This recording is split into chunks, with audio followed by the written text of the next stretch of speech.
Жүктіліктің кейбір факторларының салдарынан кішкентай балаларда туға біткен урологиялық аурулар көп кездеседі. Олар крипторхизм, скрытый половой член, гипоспадия, эписпадия, гидронефроз.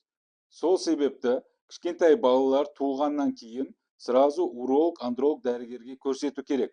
Уақыт өткізіп алсақ, дұрыс диагноз қойылмаса, кейін кеш болуы мүмкін, қайтадан орнына восстанавливать ете алмай қалуымыз мүмкін. Жүктіліктің кейбір факторларының салдарынан кішкентай балаларда туға біткен урологиялық аурулар көп кездеседі.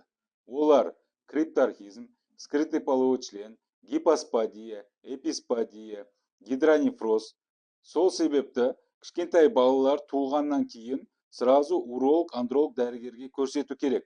Уақыт өткізіп алсақ, дұрыс диагноз қойылмаса, кейін кеш болуы мүмкін, қайтадан орнына восстанавливать ете алмай қалуымыз мүмкін.